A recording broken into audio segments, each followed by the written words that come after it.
తను ఆ విధంగా పొగరు చూపిస్తుంటే తట్టుకోలేక ఇలా వచ్చేసాను. వాడలా అన్నాడా? ఇంకా చాలా చాలా అన్నాడు. నేనేదైనా మాట్లాడితే ఎలా ఉంటుంది? నేనేదో చాడీలు చెప్తున్నట్టు, మీ అన్నదమ్ముల మధ్య గొడవ పెట్టినట్టు ఉంటుంది.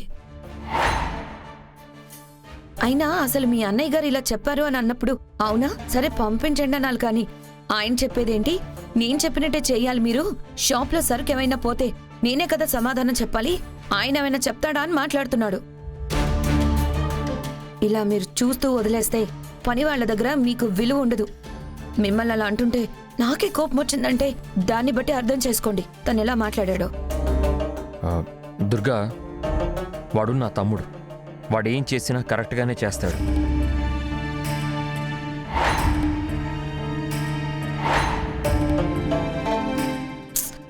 అది కాదండి, నా భార్యగా నీకు కోపం రావడం సహజం. వాడు చెప్పింది కూడా నిజమే కదా. సరుకు బయటికి వెళ్తుంది అంటే గోడౌన్ బాధ్యత వాడిది.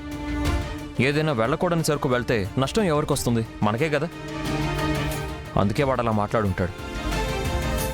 దానికి కూడా నువ్వు తప్పు పడితే ఎలా? ఇవన్నీ చిన్న చిన్న విషయాలు.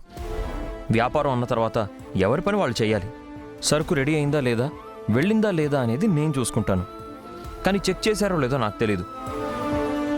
తెలుసుంటే నేను అసలు చెప్పేవాడినే కాదు. వాడి పని వాడు చెయ్యాలి, నా పని నేను చెయ్యాలి. ఇవన్నీ చిన్న చిన్న విషయాలు. ఇలాంటివన్నీ పట్టించుకోకు దుర్గా.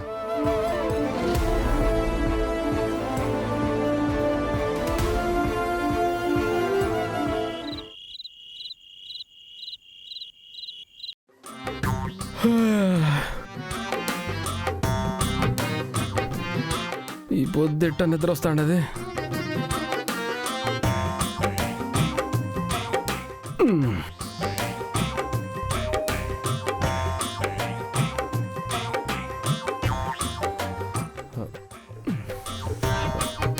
అమ్మో, ఈ మీటర్ వస్తే మళ్ళీ తిడుతుంది.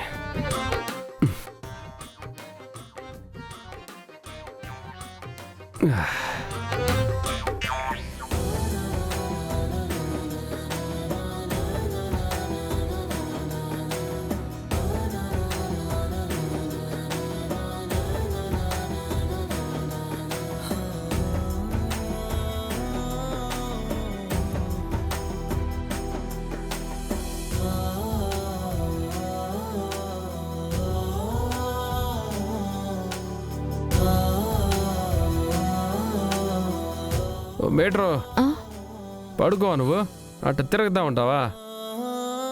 నాకు నిద్ర రావట్లేదు, నువ్వు పడుకో. సర్లే.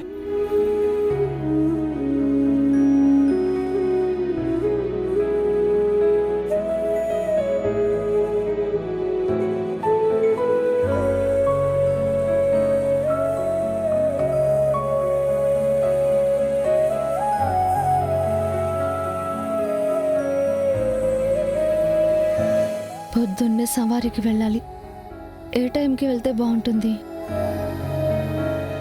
తెల్లవారుజామున 3 గంటలకు వెళ్ళాలి. 3:30కి నారాయణాద్రి ఎక్స్ప్రెస్ వస్తుంది. ఆ తర్వాత 4:30కు రాయలసీమ సూపర్ ఫాస్ట్ వస్తుంది. వెంటనే వెంకటాద్రి ఎక్స్ప్రెస్ వస్తుంది. పొద్దున్నే లేచి రెడీ అయ్యి వెళ్ళాలి, లేదంటే వాడింటికొచ్చి గొడవ చేస్తాడు.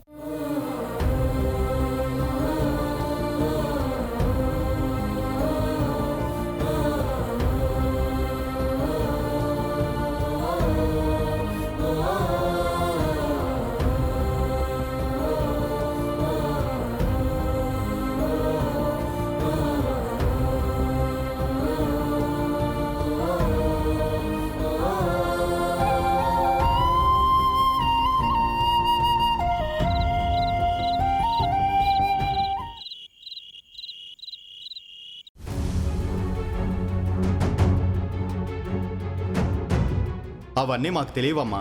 మీ అబ్బాయి డబ్బులు తీసుకున్నాడు, ఇస్తానని చెప్పాడు, చచ్చాడు. మీరెవరని నాకు అర్థమవుతుంది. మీ చిన్న కూతుర్ని తీసుకుపోతాం.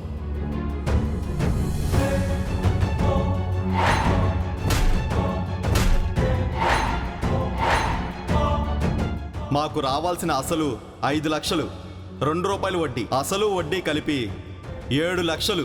రోజుకు 2000 చొప్పున ఇస్తాను. ఏంటమ్మా నువ్వు?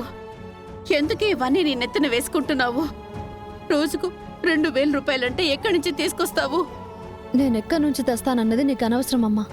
వాడు మళ్ళీ ఇంటి వైపు రాకుండా వాళ్ళ డబ్బులు వాళ్ళకిస్తాను. దయచేసి ఇలాంటి ఇబ్బందులు ఏవైనా వచ్చినప్పుడు నాకు మాట చెప్పమ్మా. ఎవరూ నాకు ఫోన్ చేయడం ఏంటి? అత్తారింటికి వెళ్తే నేను నీ కూతుర్ని కాదా? ఈ ఇంటి సమస్యలు నా సమస్యలు కావా? ఇతని సంగతి నాకు వదిలే, నేను చూసుకుంటాను. వర్ష, అమ్మని జాగ్రత్తగా చూసుకో. మళ్ళీ వాళ్ళు గాని ఇటువైపు వచ్చి గొడవ చేశారు అంటే వెంటనే నాకు ఫోన్ చెయ్యి, నేను చూసుకుంటాను. అక్క, అప్పులన్నీ నీ నెత్తినేసుకుంటున్నావు. ఆ ఇంట్లో ఉంటూ నువ్వెక్కడి నుంచి డబ్బులు తెస్తావు? మళ్ళీ ఎవరినైనా అడుగుతావా అంటే అడగవు. అలాంటప్పుడు ఎలా అప్పు తీరుస్తావు? రోజుకి 2000 ఎలా కడతావు? అదంతా నీకు అనవసరం. నా బాధలు నేను పడతాను, వాళ్ళ డబ్బు నేను కడతాను. మీరిలా బాధపడుతూ ఉంటే చూస్తూ మా పాటికి మేము సంతోషంగా ఎలా ఉంటామని మీరు అనుకుంటున్నారు? ఈ ఇంట్లో ఏ చిన్న సమస్య వచ్చినా అది నా సమస్య. వాళ్ళ గురించి నాకు వదిలేయండి, నేను చూసుకుంటాను.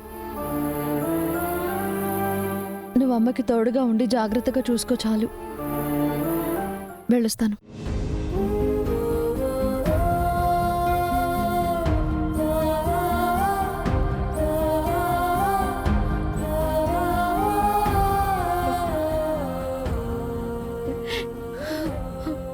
అమ్మా,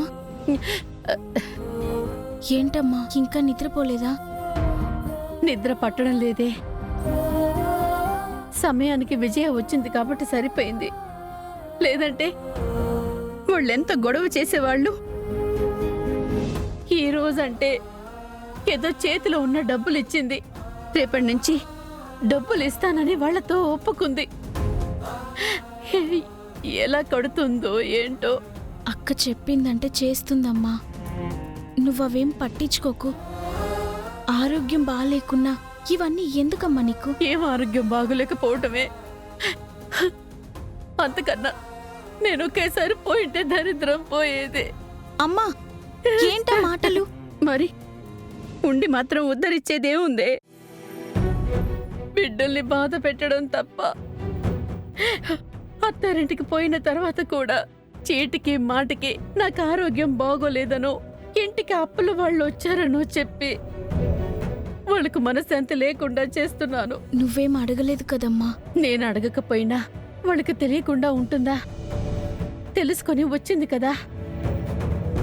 ఏదో వాళ్ళు మంచోళ్ళు కాబట్టి సరిపోతుంది. లేదంటే ప్రతిదానికి మీ ఇంటికి పరిగెత్తుతావేంటి అని. అంతగా మీ ఇల్లు కావాలంటే వెళ్ళి అక్కడే ఉండిపో అంటే ఏం చెయ్యాలి?